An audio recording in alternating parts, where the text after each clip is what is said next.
la palabra y acompáñame a orar para comenzar. ¿Listo? Amado Señor, Padre Celestial, gracias te damos por darnos la oportunidad de estar aquí. Todo este momento lo ponemos en tus manos para que nos ayudes, Señor, a estar enfocados y concentrados en lo que dice tu palabra. Queremos escuchar tu voz, queremos escuchar tu corazón, queremos conocerte a ti. ¿Quién eres tú? ¿Quién es el Dios de la Biblia? ¿Qué dices de nosotros? Y responder a eso, Señor. Ayúdanos este día a meditar, a rumiar tu palabra, a compartirla, a platicarla entre nosotros como amigos, Señor, y que nos hables al corazón y que seamos transformados. Que tu palabra venga como agua a lavar nuestra mente, nuestro corazón, que venga como fuego a quemar lo que tiene que ser quemado, que venga como roca, como martillo, Señor, a romper la roca de nuestro corazón, nuestra dureza. Señor, que venga como aceite a ungir nuestras heridas. Te lo rogamos, Señor. Ayúdame a mí a poder darle sentido, Señor, a grandes y chicos, esto que vamos a compartir el día de hoy, Señor. Gracias por el libro de los Hechos, por dejárnoslo en las manos, Señor, hasta este tiempo. Gracias, amado Dios. Amén. Bueno, y como les decía, que estamos estudiando la Escritura libro por libro, estamos en el libro de los Hechos, en el libro de los Hechos. Y la semana pasada comenzamos a estudiar ya en el capítulo en el que estamos. Vamos al capítulo 16, que es cuando comienza el segundo viaje misionero de Pablo, ¿no? El reino de los cielos, el evangelio de Cristo se está expandiendo ya en esta historia por todo el mundo. Partió de Jerusalén, luego se fue a toda Judea, alrededor de Jerusalén. Luego se fue a Samaria, que es toda la zona ahí en Israel, y ahora se está extendiendo al resto del mundo. La semana pasada vimos justo el momento en que el evangelio llega al continente europeo, ¿no? Y Pablo toma el viaje para ir a las primeras iglesias del primer viaje misionero. Y en esa segunda vuelta que se da, se topa con Timoteo. Se suma Lucas, que es el que está escribiendo esto que tienes en el libro de los Hechos, que es doctor. Por ahí decíamos que tal vez Pablo se había enfermado y se sumó al equipo. Entonces van Timoteo, Lucas, iba también Silas y Pablo. Y ahí va el cuarteto, ¿no? A toda esta provincia. Y quieren entran a la zona de Turquía, a toda la zona de Galacia. Y quieren ellos, no sé si te acuerdas, ir a lo que es la provincia de Asia, que es un cachito donde está la ciudad de Éfeso todavía, y el Espíritu Santo les dice, aquí no te vas a meter. Bueno, vamos al norte, aquí tampoco. Bueno, entonces, pues vete derecho. Y llegan a un puerto que se llama Troas. No sé si me puedes poner el mapa ahí, por favor, Valeria. No, el otro, es Sémero. Entonces, estaban aquí en Antioquía, Pablo, entonces vienen para acá, todo esto es la zona de Galacia que les decía, toda esta parte de aquí es Turquía el día de hoy. Hay un cachito que desde acá también es de Turquía, ¿no? Pero el punto es que vuelven a visitar, aquí es donde se encuentran a Timoteo, y entonces vienen para acá y quieren bajar a Éfeso, que esta es una ciudad bien importante, era una ciudad muy importante en ese tiempo. Todo esto es lo que era la provincia de Asia, aquí dice, ¿no? Entonces el Espíritu Santo les dijo, para acá no. Y luego quisieron ir a Bitinia, dice el texto en el capítulo 16 al principio, y también dice que el Espíritu Santo les dijo, el pastel, acá no. Entonces ellos llegan a Troas, y aquí están en Troas, y dice que en la noche, antes de partir, Dios les muestra una visión donde ven un macedonio, un hombre de Macedonia, y acompáñame a leer ese pedacito, es el capítulo 16, verso 9. Antes de que brinquen a la parte de acá, porque sí se van a Macedonia, y van a llegar a esta ciudad que se llama Neápolis, y luego van a andar por aquí, ¿no? Entonces, el asunto es que, acompáñame ahí al capítulo 16, verso 9, dice, y se le mostró a Pablo una visión de noche, ahí en el puerto de Troas. Un varón macedonio estaba en pie, rogándole y diciendo, pasa a Macedonia y ayúdanos. Y me gustaría que guardaras esa imagen en tu mente de ese varón macedonio que está diciendo, ayúdanos. ¿Okay? Porque algo importante que vamos a ver el día de hoy es cómo Dios está detrás de todo lo que ha venido sucediendo en tu vida, así como lo vamos a ver en Pablo y en este equipo misionero, todo lo que ha venido sucediendo en tu vida, te parezca bueno o malo, de alguna manera, el Señor ha estado detrás de eso porque Él está trabajando contigo. ¿Pero cómo? Ahorita vamos a ver. Entonces, ellos están en esta zona porque Dios los dirigió hacia Macedonia. Y había el macedonio que les está diciendo en visión, ven. Y entonces Pablo entiende que es pues una visión del Señor y va, ¿no? Va para allá. Y en el capítulo 16, más adelantito, se llega y en lugar de encontrar a un varón macedonio en Macedonia, se encuentran puras mujeres. Mira el versículo 3, 16, 3. Dice, un día de reposo salimos fuera de la puerta junto al río, donde solía hacerse la oración, y sentándonos, hablamos a las mujeres que se habían reunido. Entonces una mujer llamada Lidia, y empieza la historia que vimos la semana pasada, de esta mujer Lidia, de mucho billete, que vendía púrpura, y se convierte a Cristo, y bueno, pues mujer tras mujer. Habían visto puras mujeres, y se salvan, se bautizan, creen en Cristo. Entonces yo pienso, quiero que vayas como acumulando todo eso, como si fueras la cabeza de Pablo, y diciendo, pues ¿quién era un varón macedonio? Y vamos a ver cómo continúa esta historia, y vamos a ver si hay más mujeres que entran en escena, hombres. Acompáñame al versículo 16, 16, ahí nos quedamos. Dice el texto, aconteció que mientras íbamos a la oración, nos salió al encuentro una muchacha que tenía espíritu de adivinación, la cual daba gran ganancia a sus amos adivinando. Otra mujer, ¿te das cuenta? Pero, aunque es otra mujer, vamos a ver qué sucede y cómo Dios va hilando todo. En primer lugar, dice aquí que es una mujer, una chica, una muchacha, no dice la edad, pero una muchachona, y dice que estaba poseída por un espíritu demoníaco. Ok, nada más aclarando de paso, ¿hay un mundo espiritual? La respuesta es sí. La Biblia lo indica, la Biblia lo indica. ¿Hay un diablo y hay demonios? La respuesta es sí. Jesús los confrontó. Vete a los evangelios y vas a ver que Jesús constantemente se topó con ellos. Incluso Satanás mismo tentó a Jesucristo. Pero no se quedó ahí. Jesucristo triunfó sobre ellos ya en la cruz del Calvario. Tú no tienes que andar luchando con demonios. Ya no, porque ya están vencidos. ¿Hay un Dios que está encima de todo, incluso del diablo y sus demonios? La respuesta es sí. ¿Ok? Tiene que estar claro esto. ¿Ok? Ahora, otra pregunta. ¿Hay espíritus que poseen o que pueden poseer o meterse en una persona, en un ser humano? La respuesta es sí. La Biblia lo dice y aquí lo estamos leyendo. Y si la Biblia lo dice es porque pasa. ¿Ok? ¿Y para qué lo hacen? ¿Cuál es el beneficio?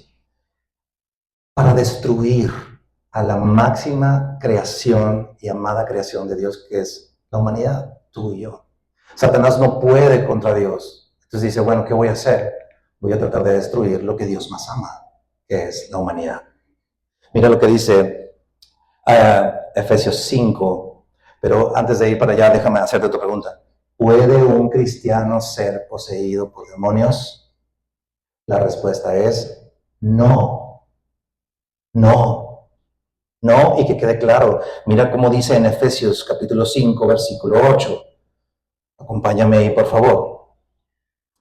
Dice Efesios 5, 8. Porque en otro tiempo erais tinieblas antes de Cristo. Mas ahora sois luz en el Señor. Andad como hijos de luz. ¿Sois qué dice? Luz. Antes de Cristo, ahí sí había tinieblas. Miren, ni cómo pudiera alguien que pudiera ayudarnos. No hay manera. Pero ahora, en Cristo, por su gracia, y solo por su gracia, una persona que está bajo esta condición, es que puede ser libre por la gracia de Cristo.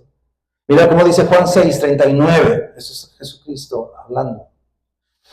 Y esta es la voluntad del Padre. Ojo, aquí viene. Y Jesucristo mismo lo está diciendo. El que me envió, dice, que de todo lo que me diere, no pierda yo nada, sino que lo resucite en el día postrero. ¿Qué está tratando de decir Jesús? Que tú y yo llegamos a las manos de Cristo por la misericordia de Dios. Dios nos concede el don de su salvación y llegamos a la mano de Cristo. Y en su mano nada te puede arrebatar de ahí. Nada. ¿Estamos de acuerdo? Porque de repente vemos muchos cristianos bien espantados y estar endemoniados. No, no hay tal cosa. En Cristo estamos en su mano.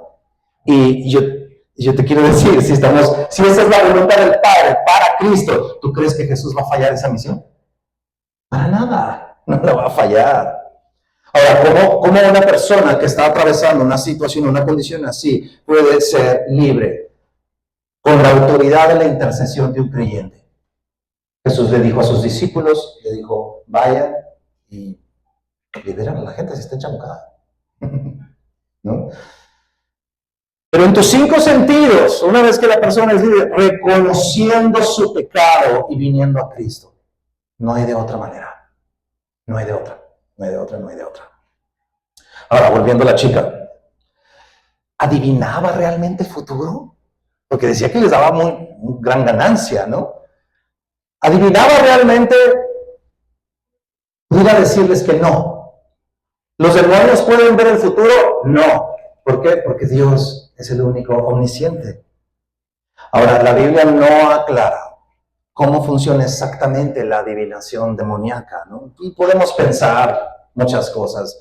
¿Qué cosas? Pues que tal vez todos los diablillos que andan por ahí pueden correlacionar hechos, contemplarnos, deducir. Yo creo que esto y el otro y aquello, y te fijaste. Así, ¿no? ¿Dónde dice la Biblia? Mira el ejemplo de Job. El diablo llega delante de Dios y Dios le dice, ¿ya consideraste mi gran siervo Job? Y el diablo le dice, pues claro, lo has bendecido con esto y con esto y con esto y con esto. Ay, ¿cómo sabía? Porque por eso es lo que les digo. Pero no venimos el día de hoy para estudiar a Satanás. No nos interesa. De hecho, la Biblia no nos llama a eso. Además, ya está derrotado por Cristo. Entonces, estamos para conocer a Cristo. Pero el asunto es que esta mujer adivinaba y daba gran ganancia. Y eso de que daba gran ganancia, pues es que era una especie de esclava. La tenían como esclavizada. Verso 17, mira lo que pasa. Esta mujer, siguiendo a Pablo y a nosotros, daba voces diciendo, estos hombres son siervos del Dios Altísimo, quienes os anuncian el camino de salvación. Y esto lo hacía por muchos días, más desagradando a Pablo. Este se volvió y dijo al Espíritu, te mando en el nombre de Jesucristo que salgas de ella. Y salió en aquella misma hora. Yo me hice varias preguntas. A ver, ¿los demonios estaban diciendo alguna mentira? No. ¿Te fijas que no? Sí, son siervos del Dios Altísimo y sí están anunciando el Evangelio de salvación. Era la verdad. ¿Y por qué desagradó a Pablo? Él es como si le hubiera sacado el tapón, ¿no? Hay varias razones que podemos meditar. La primera de ellas es que la promoción demoníaca de algo que es verdad. ¿A qué me refiero? Están haciendo promoción de algo que es verdad. ¿Me explico? Pero Dios no necesita de eso. No lo necesita. Dios ha elegido dar a conocer su obra a través de personas que hemos creído en Jesús, a través de sus hijos, a través de los hijos de Dios, de ti y de mí. Dios ha elegido dar a conocer su obra de esa manera, no a través de demonios. Hay mucha gente que dice, ¿por qué si Dios es tan amoroso y el Evangelio es para todos, por qué no nos pone como un Netflix a nivel mundial, 360, a través del mundo y a todos? Porque Dios ha elegido dar a conocer su Evangelio a través de ti y de mí. Personas imperfectas como tú y como yo. Entonces, ¿era correcto lo que esta mujer decía o lo que el Espíritu en la mujer decía? Sí, pero el portador de la voz, o sea, el Espíritu, no. Entonces, esa puede ser una buena razón. La otra es por misericordia. ¿Cómo que por misericordia? Pues hay un rastro de misericordia. ¿Por qué? Porque pobre mujer. Pobre mujer. Ahora, Pablo no fue impulsivo. No pasó a la primera. Dice que por varios días estuvo duro y dale en espíritu. Y la mujer es como si fuera una esclava, como proxonetas espirituales, por decirlo de una manera, ¿no? O sea, la estaban explotando. Entonces, en ese sentido, es el disgusto de Pablo decir, pobre mujer, sé libre, ¿no? Y número 3, que esto es extra, es porque el testimonio del Evangelio pues se comparte a través de personas que caminan con Cristo, no de brujos y del bando ocultista, voy a decir, ¿no? Entonces Pablo se desagrada y reprende al espíritu, no a la mujer, y ella es libre, ¿no? Es libre. Ahora, vuelvo al eje principal. Dios, ¿podemos ver a Dios obrando o a Dios detrás de esto que está sucediendo? ¿Puedes ver? Sí, ¿cómo? Permitiendo la libertad de esta mujer. ¿Sí? Permitiendo la liberación de esta mujer. ¿Para propiciar qué? Para propiciar lo que sigue. ¿Y qué sigue? Verso 19. Dice, estamos de acuerdo que se acabó el negocio, ¿no? De la adivinación. Verso 19, pero viendo sus amos que habían salido de la esperanza de su ganancia, prendieron a Pablo y a Silas. De alguna manera Lucas se escapó, porque iban juntos. Si te fijas, cambió el lenguaje de incluyéndose él. Íbamos, fuimos, y ahora dice, los prendieron, ¿no? Pablo y Silas, y los trajeron al foro ante las autoridades, y presentándolos a los magistrados, dijeron, estos hombres, siendo judíos, alborotan nuestra ciudad y enseñan costumbres que no nos es lícito recibir ni hacer porque somos romanos. Y vemos este texto, y no sé si lo piensas, pero es una exageración, ¿no? Es una exageración. ¿Dios está obrando? Sí. Y va a usar esa exageración para seguir avanzando en su plan. Ellos necesitaban llegar a donde, llegar a la cárcel. Ahorita vamos a ver por qué. Entonces, en algún punto, Timoteo y Lucas no están justo en ese momento, en el día de la liberación de esa mujer, porque cambia el lenguaje, ¿no? Bueno, verso 22 dice, y se agolpó el pueblo contra ellos. Imagínate eso, de una acusación, de una revueltita, el pueblo entero, todo el mundo se aceleró. Y dice el texto, y los magistrados rasgándoles las ropas. O sea, ¿te puedes imaginar ahí un funcionario, un magistrado de aquí, tipo juez, rasgando las ropas ajenas? Se emocionaron de más estos cuates. Y dice, rasgándoles las ropas, ordenaron azotarles con varas.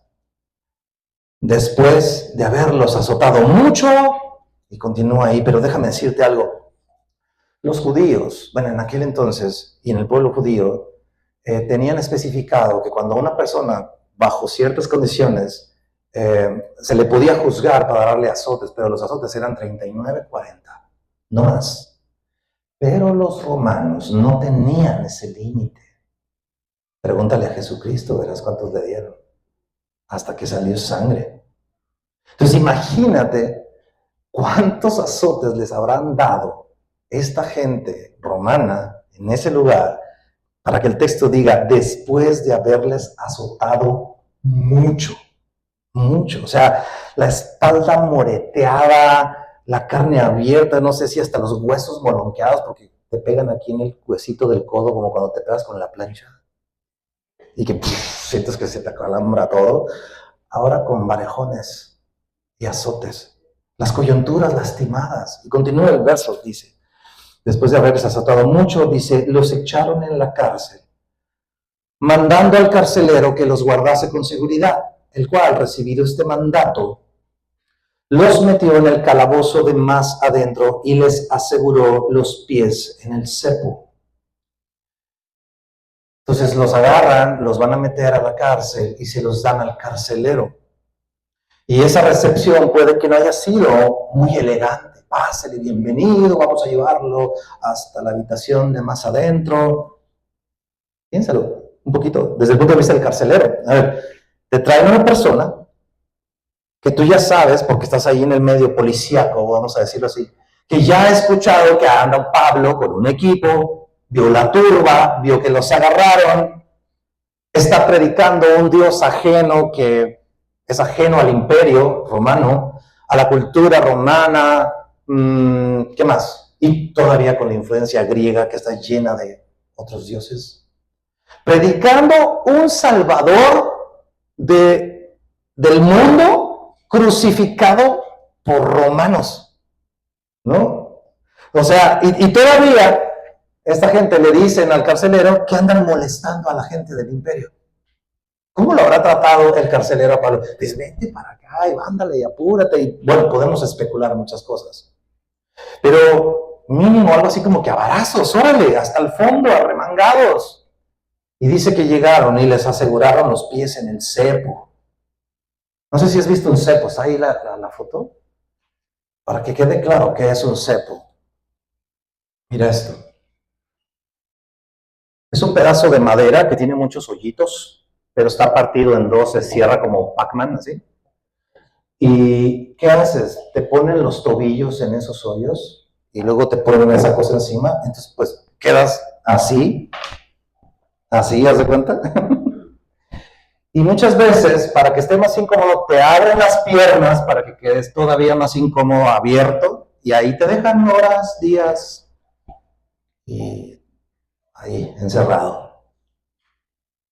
Ese es el cepo. Ahora imagínate llegar ahí. Después de toda la discusión, la turba, el estrés que produce todo eso, y luego los azotes, muchos, y luego te meten ahí y llegas a ese lugar y te quedas ahí. Increíble, ¿no? Pero, hay un pero. ¿Cuál? Finalmente llegaron al lugar donde Dios necesitaba que estuviera. ¿En dónde? En el calabozo de más adentro, guardados por ese carcelero. Mira lo que dice el 25.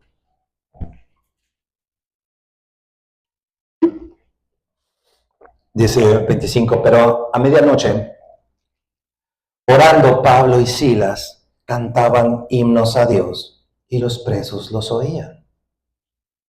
Entonces ahí está Pablo y Silas, lastimado, herido, golpeado en el calabozo de más adentro, donde ni luz había, húmedo y a lo mejor hasta apestoso. Porque imagínate si quieres ir al baño, ¿tú crees que te van a pelar? Pues no, te orinabas ahí en tu ropa. Sujetos a una tortura en ese cepo. Y luego hay veces que al mismo tiempo que ponían los pies en los oídos, le ponían las muñecas. Entonces quedaban así. Entonces, no sé tú, pero quizá yo ya me habría súper mega sacado de onda. ¿Por qué? A ver. Es así de, Señor, ¿qué no estoy haciendo lo que me encomendaste hacer? ¿No? O sea, te sirvo y mira, ¿no? Sí, o sea, yo sé, Señor, que ya sabía que no iba a ser tan fácil. Pero a ver, o sea, quiero ir a predicar al sur, hacia Éfeso, me dices que no. Quiero predicar al norte, me dices que no. Me voy por el centro, me das la visión de un Macedonia, le damos a Macedonia, puras mujeres, le bendecimos a esta mujer, trayéndole libertades de su prisión espiritual. Y vi, o sea, puras mujeres. Y ahora estoy aquí, apaleado, preso, amarrado al suelo y no hay ningún varón macedonio. ¿Sí? ¿No?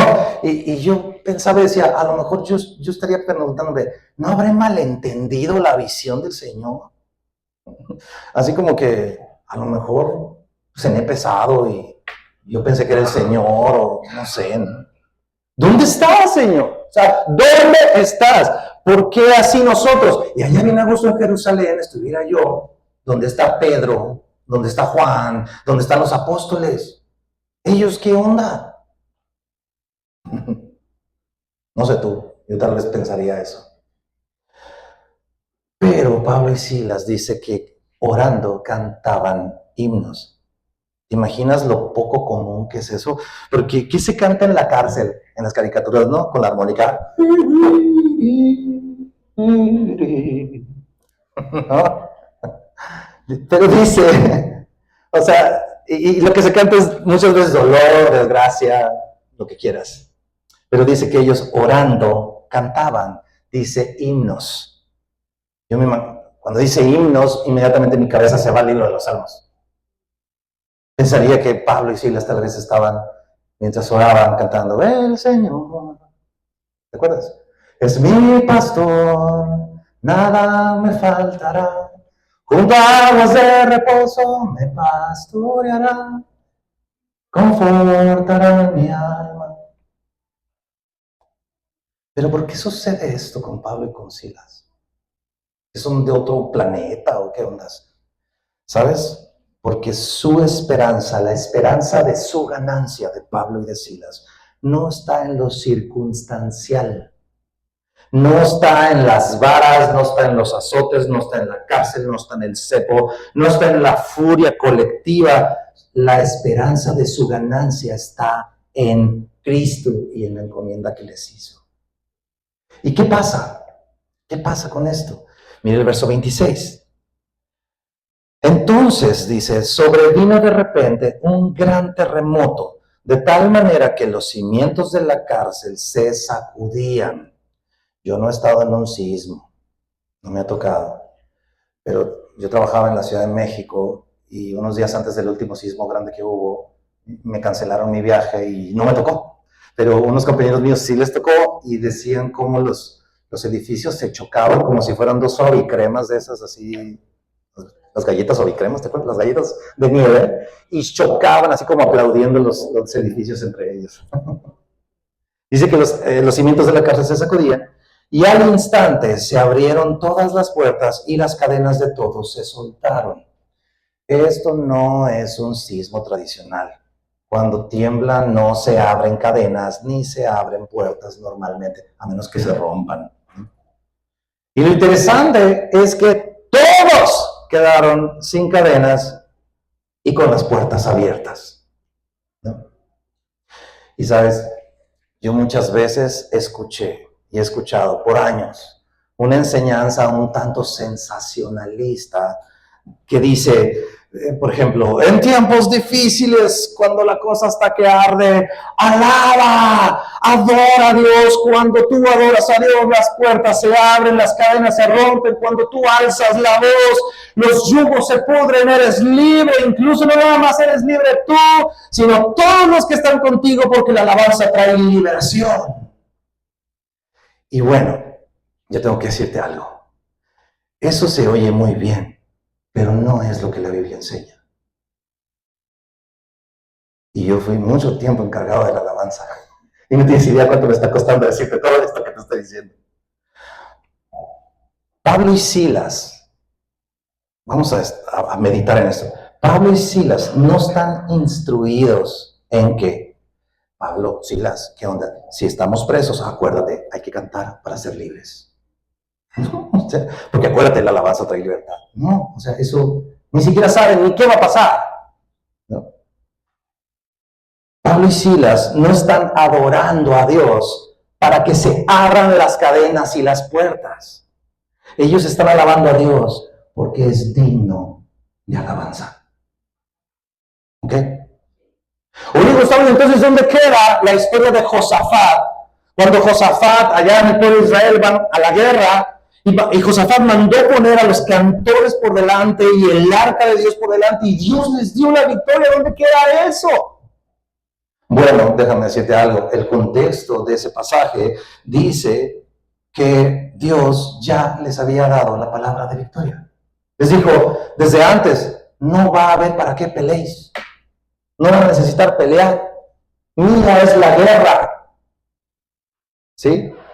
Entonces dice el texto que Josafat dijo, bueno, pues adoremos a Dios, ¿no? Y dice que mandó poner los cantores y el arca por delante. Pero no dice la escritura que el texto haya hecho cosas, perdón, que la alabanza haya hecho cosas. No, Dios es el que las hace. ¿Me explico? Entonces, no alabamos a Dios para que Él haga algo. Eso sería chantaje. Manita de coche, como decimos aquí en Sonora. Sería manipular a Dios. Te canto para que me libres, te canto para que me concedas, te adoro porque, etc. Eso funciona muy bien entre nosotros. Nos damos regalos, nos hacemos la barba, ¿sí? Pero Dios no es como nosotros. Entonces, ¿qué sí dice la Biblia? ¿Qué sí dice la Biblia? Dice la Escritura que nosotros adoramos a Dios porque Él es bueno. Adoramos a Dios porque nos ha amado. Adoramos a Dios porque es digno. Mira, acompáñame rápido al Salmo 42, verso 1.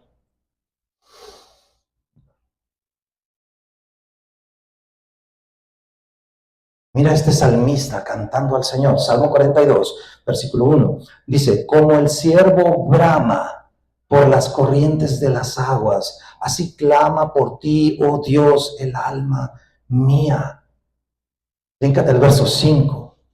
Dice, ¿por qué te abates, oh alma mía, y te turbas dentro de mí? La estaba pasando terrible. ¿Y qué dice a sí mismo? Dice, espera en Dios, porque ¿qué?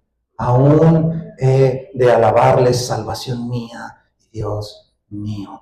¿Cómo se traduce esto hoy en día para nosotros? Como la canción, por ejemplo, hay una canción muy buena de Majo y Dan, la de fiel, fiel hasta el final. ¿Te acuerdas? Tú nunca fallarás. Lo dice, si lo pierdo todo, pero tengo a Cristo, tengo todo lo que necesito. Adoramos a Dios porque Él es bueno, porque para siempre es su misericordia. Punto. No adoramos a Dios para que venga y ráyame, hágame de... Y sabes, a veces tú y yo venimos a la iglesia o entre semana andamos como apachurrados y decimos, ay, voy a adorar a Dios y yo le voy a poner a todo volumen para que se encienda mi corazón. ¿Sabes qué? No se va a encender tu corazón. Cuando deje de cantar ahí el cantante, te vas a volver a apachurrar. No lo va a hacer, nada va a encender tu corazón, no lo va a hacer ningún artista cristiano. Lo que va a encender tu corazón, como decíamos hace rato el comentario del Salmo 19, es sus palabras habladas a tu corazón.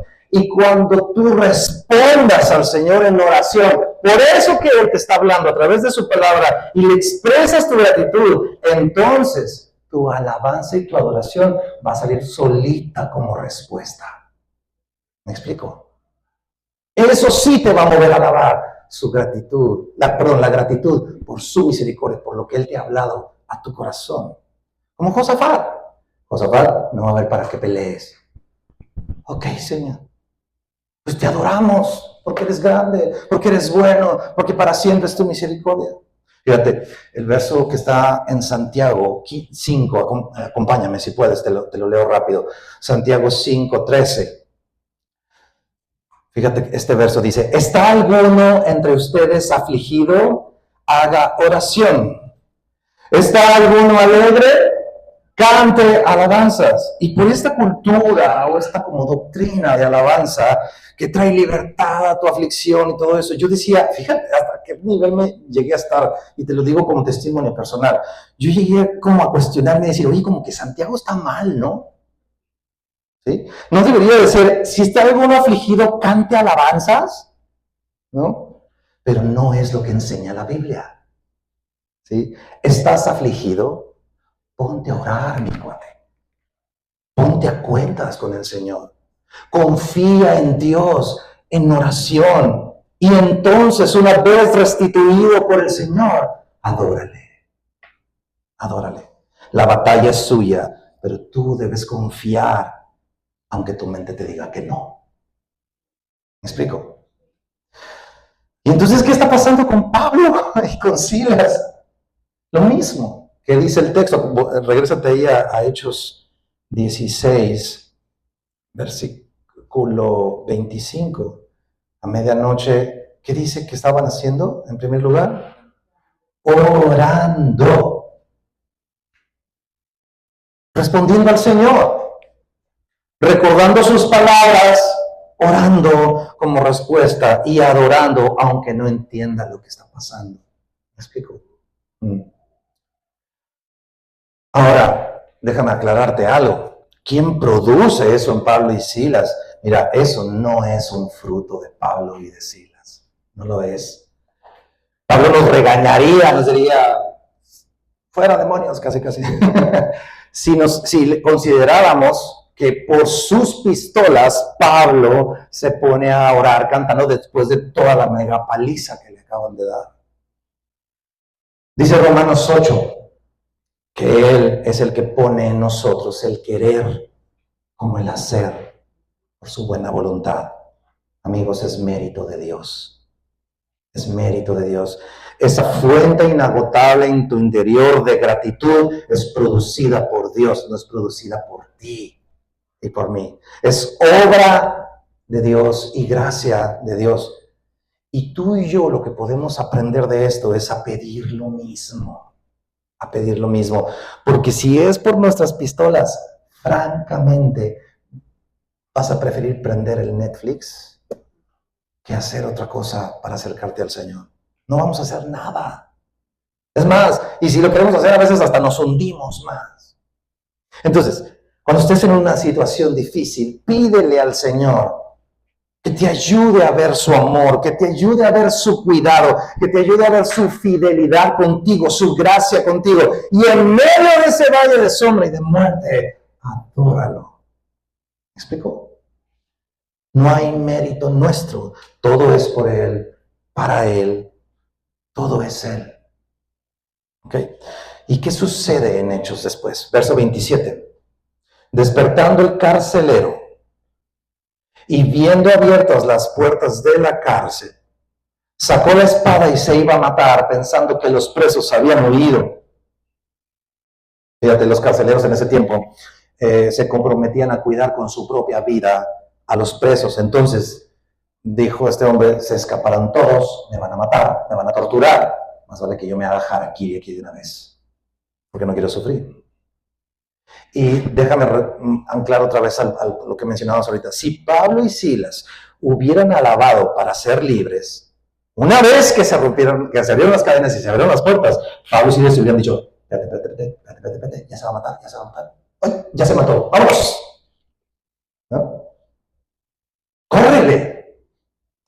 Pero no era el objetivo. ¿Cachas?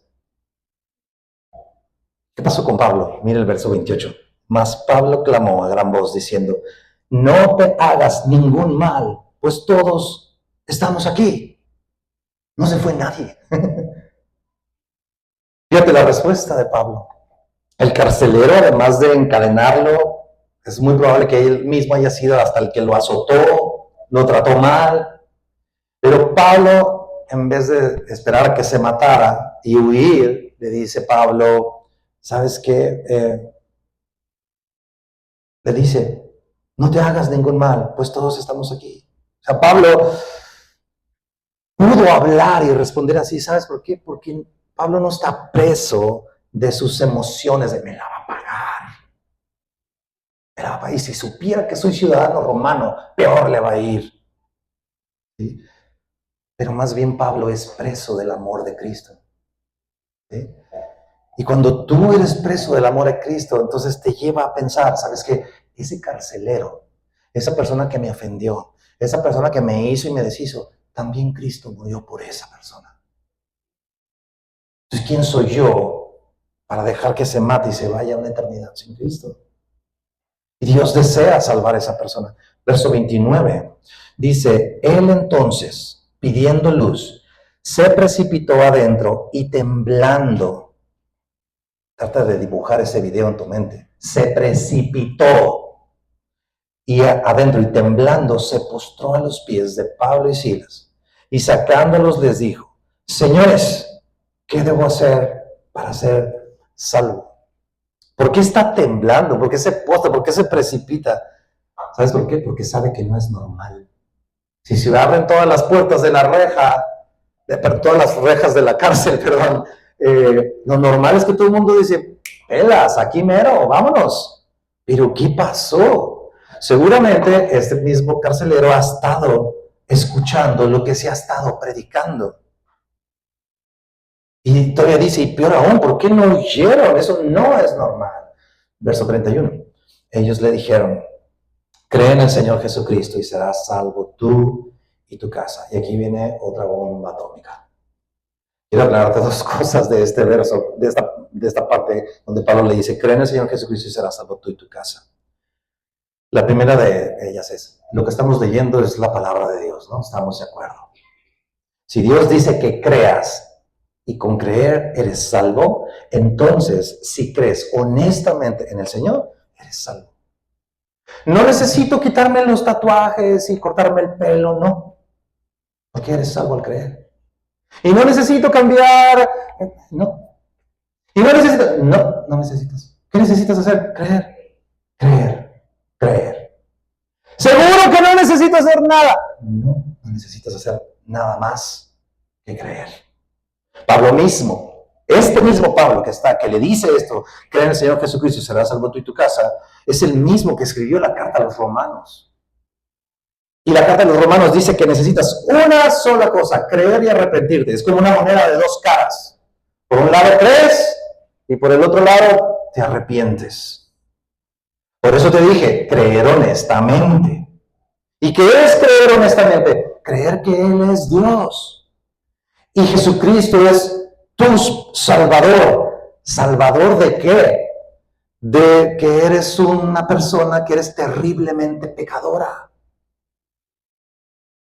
Y creer eso también es parte de creer. Sabernos pecadores. Y entonces, en esa conciencia, sueltas el mando de tu vida para que ahora se haga lo que Dios dice en tu vida, no lo que tú dices, y arrepintiéndote de todo el tiempo que tú tuviste el control y tomaste tus propias decisiones. Y fíjate esto, aunque tengas muchos años en la iglesia, porque puedes estar por años viviendo una religión cristiana y ser un salchichón en la iglesia, así el líder, ¿sabe qué? Y no haber creído. Jesucristo dijo que al final del tiempo vamos a llegar ahí delante de Él y va a haber algunos que van a decir, que Jesús les va a decir, no, tú no. ¿Por qué no? Si yo prediqué, fíjate esto, prediqué, profeticé, eché fuera demonios, hice milagros, así, los que ves en los estadios llenos. Y Jesús les va a decir, es que sabes que no te conozco. ¿Cómo que no me conozco? ¿Sabes por qué? Porque nunca nos arrepentimos y nunca creímos y nunca le dimos el mando de nuestra vida. Porque por apariencia somos re buenos, ¿no? Entonces, ¿por qué Pablo no le dice a él, arrepiéntete y cree entonces? Porque obviamente cuando ves que se precipita, cuando ves que se postra, y cuando está la persona preguntando, ¿qué tengo que hacer para ser salvo? Todo ese combo se llama combo arrepentimiento. Entonces Pablo le dice, cree en la gracia de Cristo. Y se acabó. Ahora, segunda aclaración de este verso, dice que serás salvo tú y tu casa. Y aquí hay un gran debate si esto es una promesa de Dios o no. Pero quisiera recordarte la historia de dónde viene todo este evento. Pablo, acuérdate que en el puerto de Troas sueña a un macedonio. ¿Te acuerdas que te dije? Guárdate la historia de la imagen de ese macedonio diciendo, ven y ayúdanos, ven y ayúdanos en plural. Muchos coinciden, y coincido yo también, que este es el macedonio finalmente del sueño, ¿no? Se había topado con puras mujeres hasta este momento. Entonces, es una promesa para todo aquel que cree en el Señor y será salvo tú y tu casa. No. No. Vámonos de semilla. No, ¿por qué no? Porque si yo creo, entonces ahora Dios me debe a mi familia. Y Dios no es deudor de nadie. ¿Queda claro? Dios no es deudor de nadie. Dios no nos debe nada. Si nosotros hemos creído, tú has creído. Oye, Gustavo, ¿y entonces dónde queda la bendición? Para mí, para mis hijos, hasta 1000 generaciones. Bendición es una cosa, salvación es otra. ¿Ok? Bendición es una cosa, bendición de Dios es una cosa, salvación es otra. Y déjame decirte algo. Tú puedes vivir una vida donde goces bendiciones del cielo por la vida de con quien vives La respuesta es sí, y al mismo tiempo no ser salvo. Te puede estar yendo súper bien, pero hasta que tú no creas y no le entregues el control al Señor, no hay salvación para ti y para mí. ¿Sí? Cada quien responde al llamado de salvación ante Dios mismo. Te puede ir re bien en la vida, pero hasta que tú no creas, no eres salvo. ¿Ok? Y entonces, ¿qué vamos a hacer con mis hijos ahí, mis padres? ¿Qué onda? Dos cosas. Una, se te tienen que pelar las rodillas orando por ellos, pidiendo que el Dios les abra los ojos y que tenga misericordia de ellos, como ha tenido misericordia de ti. Esa es la primera. Y la segunda es hacer lo que hizo el carcelero para que fueran salvos los de su casa. ¿Qué hizo? Verso 32. Dice el verso 32. Y le hablaron la palabra del Señor a él y ¿a quién? A todos los que estaban en su casa. De alguna manera les dijo, vamos a la casa. Y dice que los llevó a su casa. Y dice, él, tomándolos en aquella misma hora de la noche, les lavó las heridas y enseguida se bautizó él con todos los suyos. Y llevándolos a su casa, les puso la mesa y se regocijó con toda su casa de haber creído en Dios. ¿Qué vas a hacer para que el evangelio llegue al corazón de tus familiares? Orar por ellos y no más esperar que así un día amanezcan salvos. No, tienes que llevarles el evangelio también. ¿Y cómo se les lleva el evangelio? Número uno, viviéndolo tú. Vívelo tú, amando tú, perdonando tú primero, siendo siervo para tu familia, tú. No se refiere la escritura a que te sometas al abuso, porque a veces pasa, si es el caso. Hablamos de mostrar a Cristo. Y no nada más mostrarlo en tu conducta, no, sácalo en tus conversaciones. Habla de lo que Dios te está hablando a ti, de lo que te está tratando a ti. Muéstrales el tratamiento que estás recibiendo de la misericordia del Señor. Cómo Dios en su gracia está tratando contigo. Platica tus luchas. Porque eso lo vuelve real. En lugar de bibliazos, ¿no? Entonces, al compartir el evangelio en tu casa es tu primer campo misionero. Si un día has cruzado por tu mente, Señor, yo quiero ir a las misiones y no sé qué, empieza por tu casa. Al mismo tiempo que ese campo de misionero de tu familia es el que más precio cuesta, el que más costo tiene, el que más duele y nos saca lágrimas de los ojos, al mismo tiempo es el que nos trae mayor gozo a nuestra vida. ¿Recuerdas la visión del macedonio? Diciendo, vengan y ayúdenos. Ve cómo Dios adaptó el plan de Pablo. Lo alteró, lo modificó todo lo que iban a vivir. Canceló ciudades completas, Éfeso, Bitinia, no, para enfocarse e ir a rescatar a ese macedonio que estaba allí y su familia. Eso es ver en vivo que Dios deja a las 99 para ir por esa oveja perdida. Y ese macedonio eres tú. Dios ha dejado muchas cosas pendientes para venir por ti. Bueno, por decirlo de una manera. Sábete que Dios ha hecho muchas cosas por traerte aquí el día de hoy.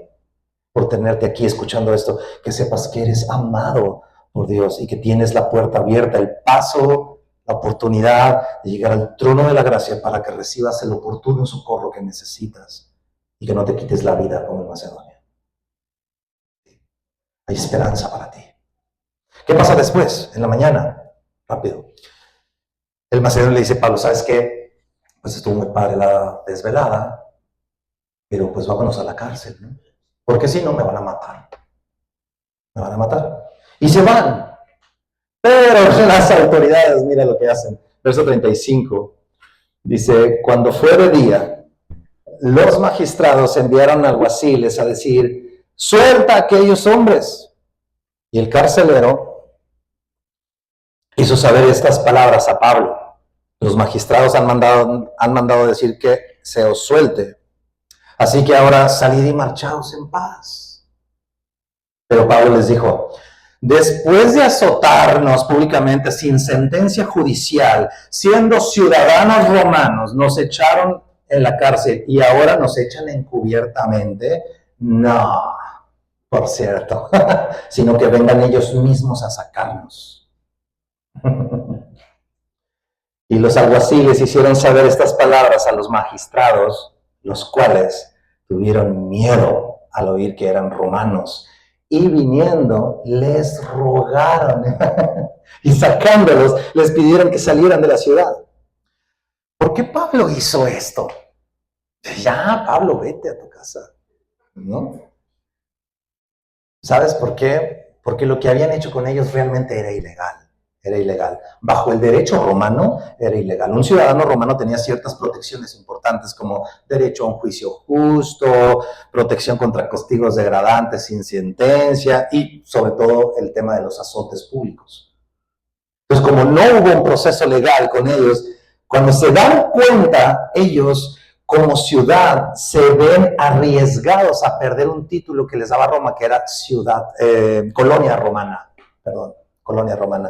Entonces, si Roma se daba cuenta, decían, quítenles el título. Entonces iban a perder un montón de privilegios como jefes de toda la ciudad. Y entonces se mega asustaron y dijeron, ¿qué hicimos, no? ¿Qué hicimos? Y yo me hice la pregunta, ¿y por qué Pablo no reclamó eso desde el principio? O sea, ¿por qué no pasó así? Y bueno, muchos piensan, algunos comentaristas piensan que es porque no tuvo chance. Acuérdense que hubo una turba, ¡ay! Te lo puedes imaginar gritando, ¡señores, soy romano! Y nadie lo oyó. ¿No? Puede ser. O la otra es que tal vez el Señor no se lo permitió. ¿Por qué? Porque si no, no hubiera llegado al Macedonio. ¿Cachas? ¿Y por qué ahora sí lo está haciendo? Posiblemente, y esta es una posibilidad nada más, no es una afirmación absoluta, posiblemente para dejar protegida a la obra misionera de la iglesia de Filipos. Esto está pasando en Filipos, a la cual Pablo después le manda la carta de los filipenses, que está en tu Biblia, ¿no? Como diciendo, más vale que ejerzan nuestros derechos, que se sepa que esto lo fundé yo como romanos y que quede protegida la iglesia naciente ahí con Lidia y todos los que acaban de creer. Ahora, ¿te fijas cómo Pablo no pone sus derechos por delante, sus privilegios por delante? Pablo podría haber dicho, no, a ver, señores, soy romano, quítense todos, ¿no? Pero Pablo antepone la misión del Señor, la gracia del Señor, por ese macedonio. ¿Por qué? ¿Por qué? Porque, de nuevo, la ganancia de su esperanza no está en su ciudadanía, ni estuvo en el cepo, ni estuvo en la cárcel, ni estuvo en sus credenciales. Esto define mucho cómo actuamos tú y yo en la vida. ¿Dónde está la ganancia de tu esperanza? Eso va a mover mucho tus decisiones y las mías. Ahora mira cómo termina el capítulo, verso 40. Entonces, saliendo de la cárcel, entraron en la casa de Lidia, y habiendo visto a los hermanos, los consolaron y se fueron. Y esto está bien raro. ¿Por qué? Porque no debía ser que Lidia consolara a Pablo y así, a ver, mijito, ven tus azotes. Y no, Pablo, él elige renunciar. Podría decir, oye, pues ya me toca, ¿no? Ya con 80 palazos, pues como que pónganme una cremita y un ungüento, ¿no? ¿Por qué no lo hace otra vez Pablo? Y él llega a consolar, porque su esperanza está puesta en alguien superior, que es Cristo. ¿Se acuerdan de ese versículo que dice, poned la mira en las cosas de arriba, donde está escondida vuestra vida, que es en Cristo? Ahí está su vista. Entonces, ¿dónde está puesta la tuya, tu esperanza? Hoy. ¿Dónde la tienes puesta? Es que a mí me tienen que respetar. Bueno, tal vez esa es tu ganancia, entonces. No es que ya me toca. Bueno, pues tal vez ahí está tu ganancia. Y ya acabó el capítulo.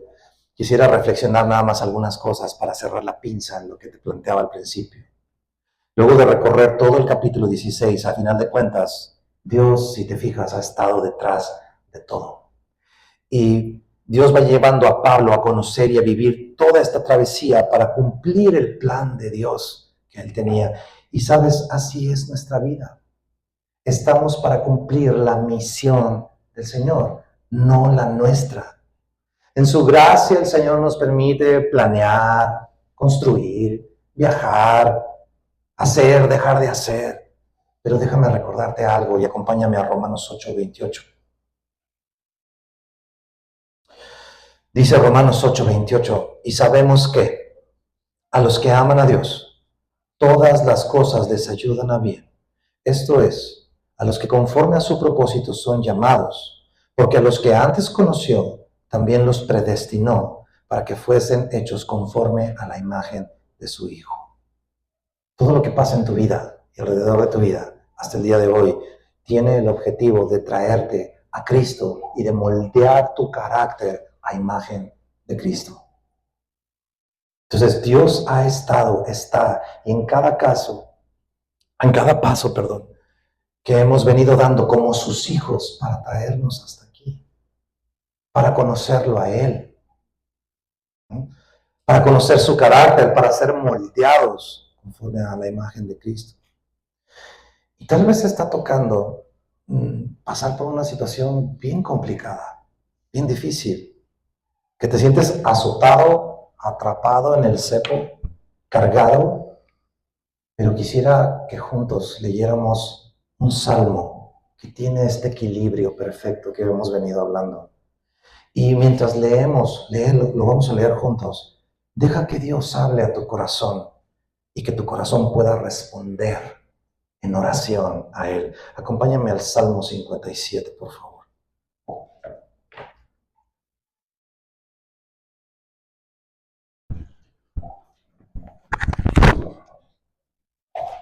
Salmo 57.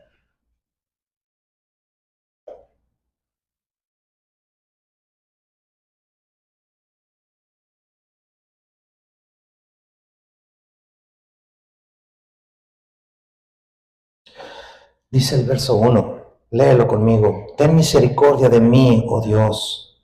Ten misericordia de mí, porque en ti ha confiado mi alma, y en la sombra de tus alas me ampararé hasta que pasen los quebrantos. Clamaré al Dios Altísimo, al Dios que me favorece. Él enviará desde los cielos y me salvará de la infamia del que me acosa. Dios enviará su misericordia y su verdad. Mi vida está entre leones, estoy acechado entre hijos de hombres que vomitan llamas. Sus dientes son lanzas y saetas y su lengua espada aguda. Exaltado seas sobre los cielos, oh Dios, sobre toda la tierra sea tu gloria. Red han armado a mis pasos, se ha abatido mi alma.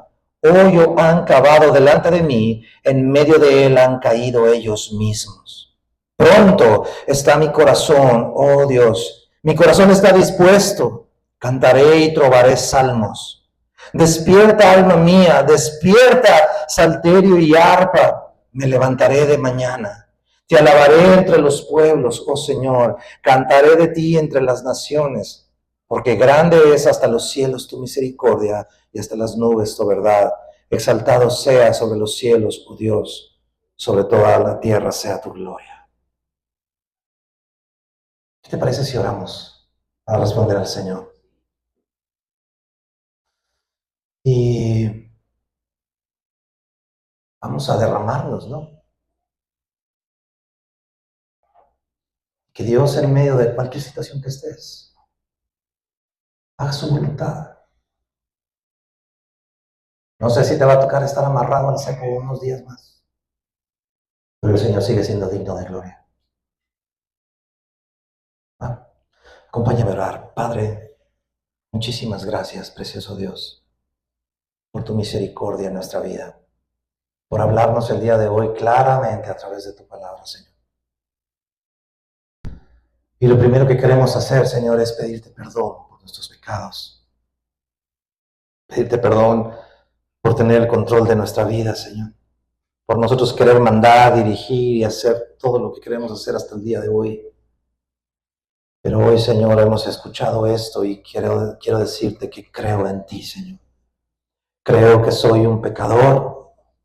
Creo que no hay nada ni nadie que me pueda rescatar de esta situación más que tú, Señor. Tú eres el único que me puedes librar de mi pecado, que puedes perdonar mi pecado. Yo no puedo, nadie puede, solo tú. Y el día de hoy, Señor, queremos entregarte nuestro corazón. Te entrego mi corazón. Te entrego el mando de mi vida. Te entrego el mando de toda la dirección y mis decisiones. Las rindo a ti para que tú tomes la rienda, Señor. Ahora, el día de hoy y a partir del día de hoy, tú mandas. Ayúdame a mí a entender tu dirección para poderla tomar y dame el valor para poder ejecutar lo que tenga que hacer que tú me mandes, Señor.